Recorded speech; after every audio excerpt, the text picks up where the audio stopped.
Day 71. I did do this morning, but unfortunately I lost the video, so I'm going to redo it again. But anyway, it's 5 to 3.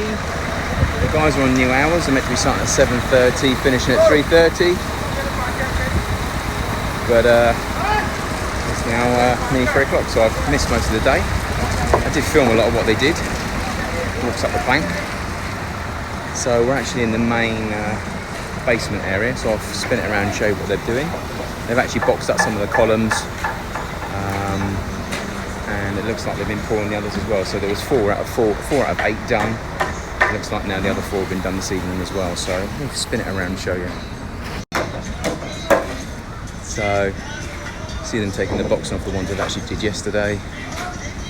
So 2 unboxed so far, and as you can see, wet concrete on this, the middle pillar, and these 3 as well. So these will obviously be boxed up tomorrow.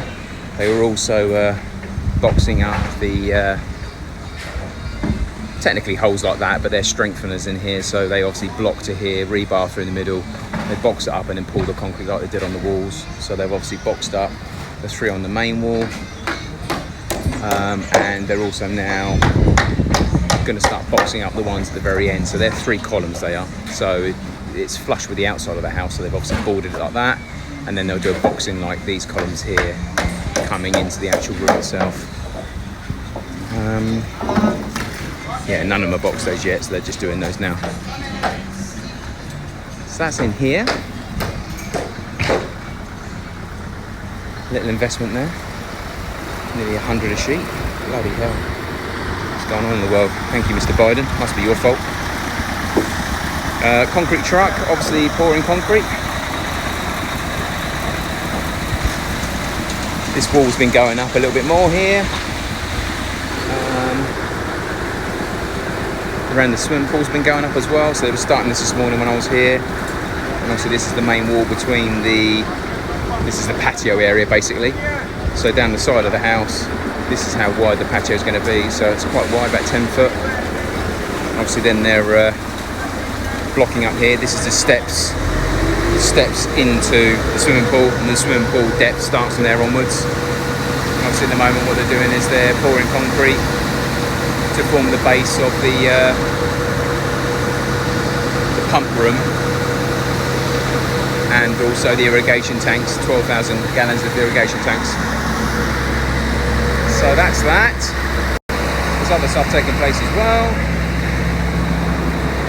So over here they've actually finished off the walling here for now.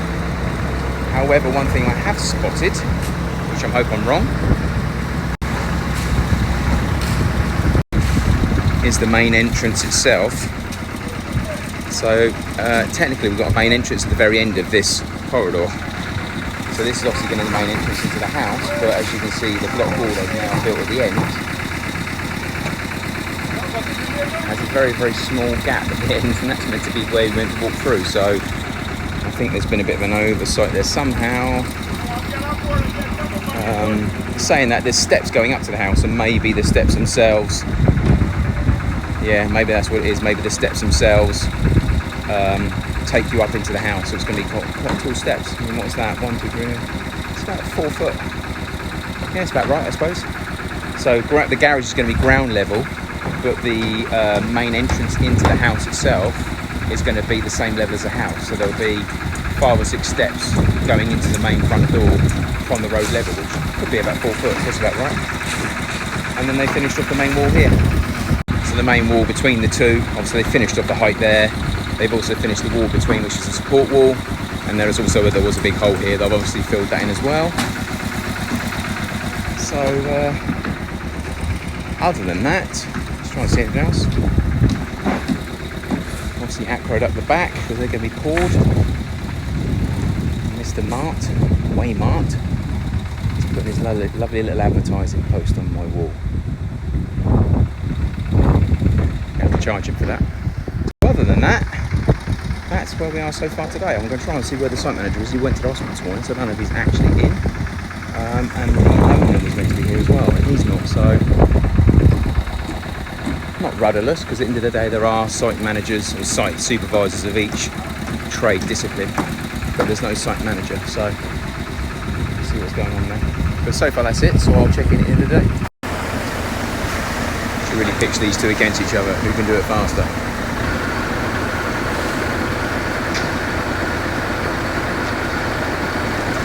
It's like 1980s construction.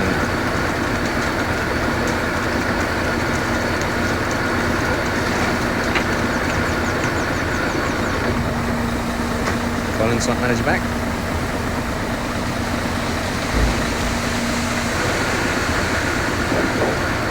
Crazy because we haven't got like a longer funnel. Hey?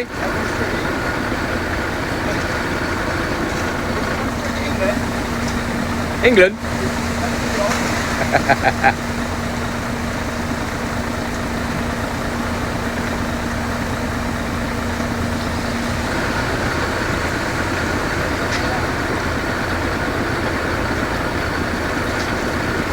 Always got to go faster.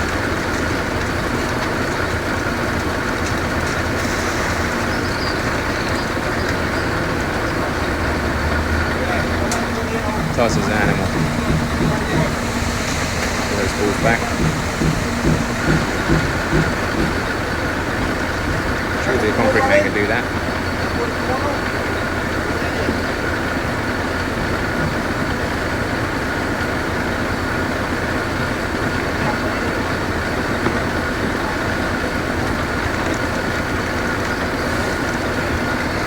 Anyways, they're doing that. These boys are pouring concrete down.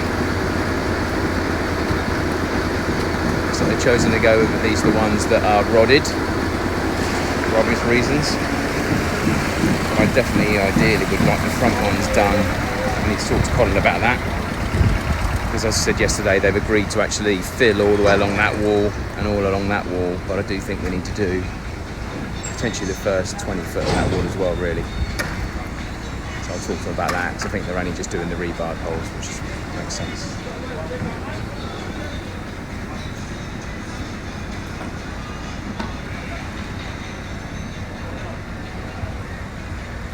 Let's make sure they're using the right smocks on there. So I know what they're like. They're going to try and squeeze twos in there. Yep, there you go, twos. So we need to make sure they are definitely not twos. Okay, let's talk about that. So 4:05, everybody's done a mass exodus apart from Tyson the legend, who's waiting for the second concrete lorry to turn up. I'll give him a nice little bonus tomorrow in front of everybody and make them realise how unfair it is to leave the man in the trench. Like I've had a walk around as well, these smocks they are using are the wrong ones. I mean, number one, they're bloody 2 inch. And as you can see from some of the pours I've already done, if I spin it around. So this is a pour they've already done. It's internal, so it's not major, but as you can see, you can clearly see the spacer smock coming through the surface. That's because they haven't vibrated those columns, which is why you're seeing all these bubbles and air pockets. That's technically what happens when you don't vibrate. But on these columns here, this is an external wall. This is the beach side wall, which gets a lot of water behind it.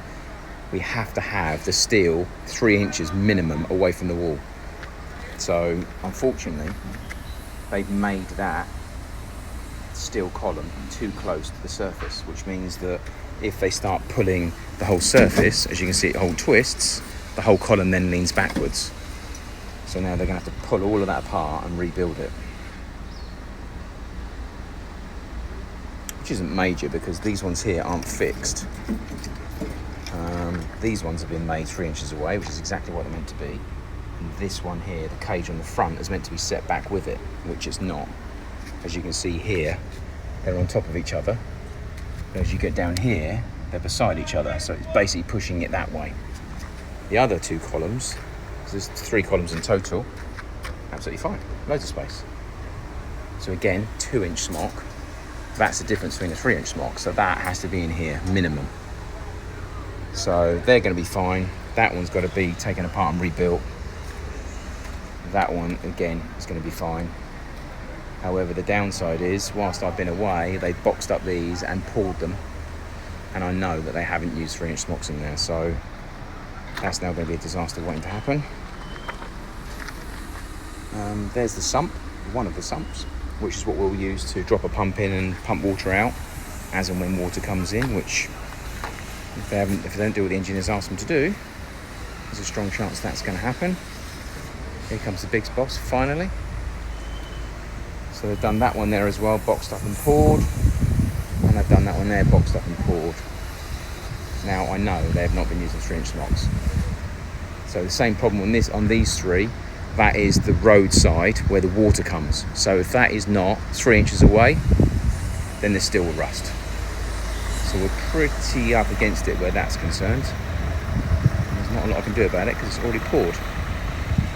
This is going to be internal, so that's absolutely fine. Again, should reuse the right smocks, but again, that's block work. And that one, again, is going to go through, so that should be okay. Again, has to have 3-inch all the way around it when they box, to make sure we keep that away. And for once, today, it's absolutely peeing down my rain, as you can see. So,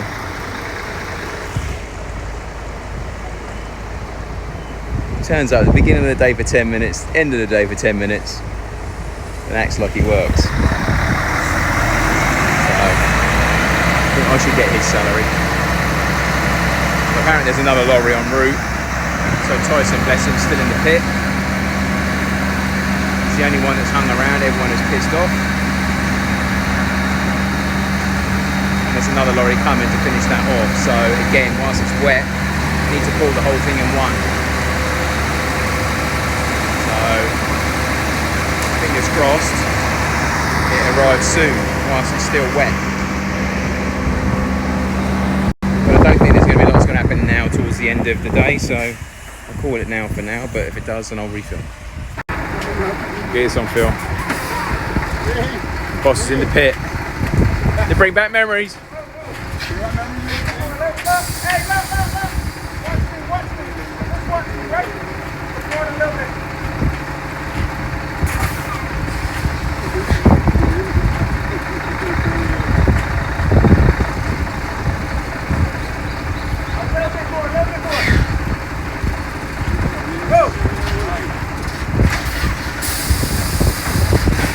Bring back memories, boss.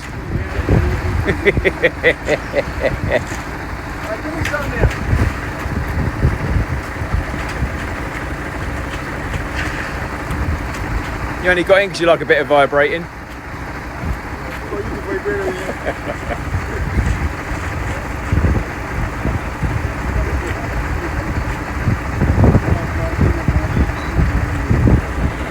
So anyway, joking aside, it is now 20 past 5.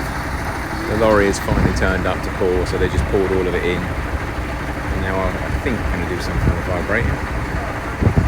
Shouldn't have done ages ago, but for some reason with these two there's a reluctance to vibrate. Wayne's now calling them on because I try to hide it. No, still getting out of it.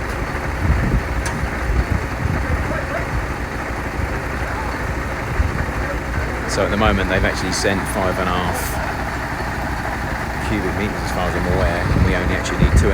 So they're going to pour this piece, and then we're going to try to pour concrete into the block walls, which are currently empty. Otherwise there's a lot of concrete going to waste. So that's the aim at the moment.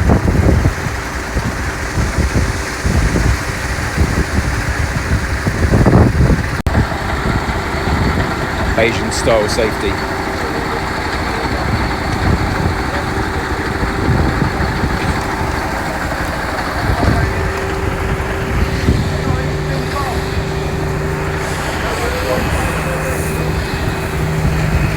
Vibrating.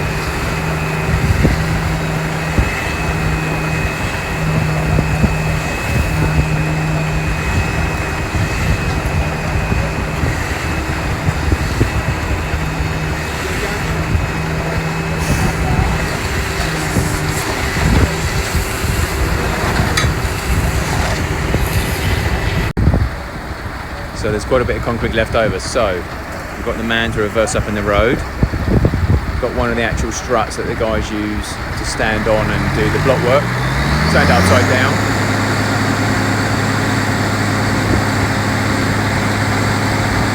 Now we're going to try and pour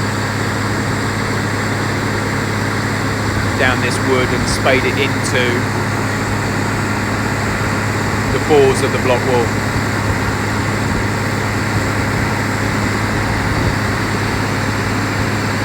And it's raining.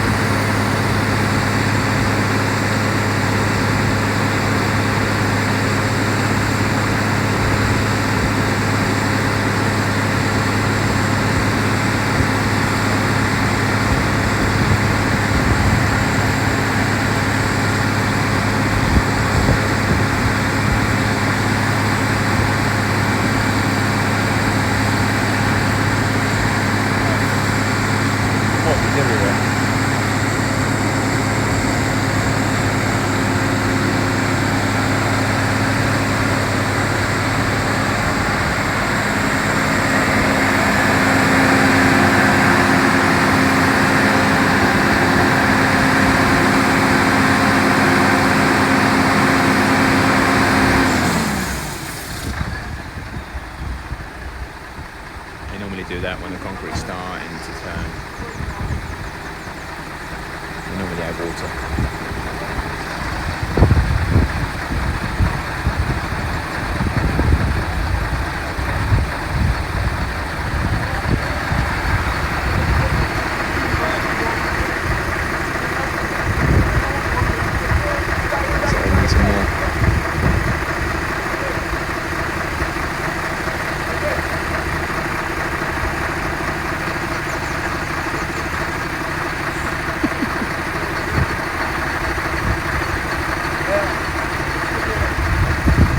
So it might need a bit more.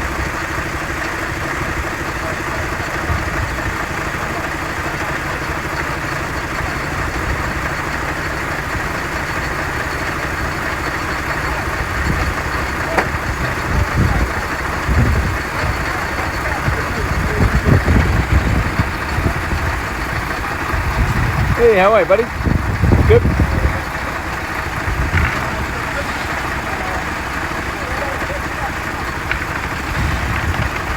Woo! Told you need a bucket.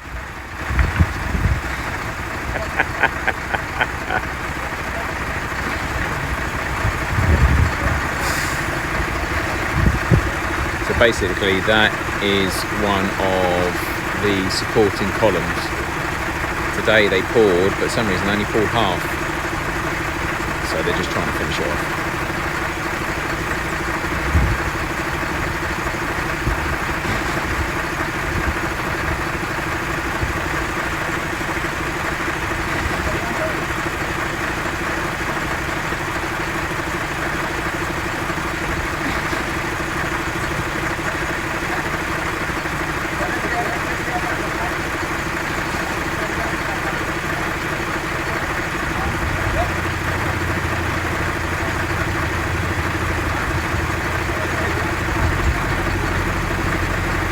Personally, I'd pull that right back, take the end off and try and use that to pour into it.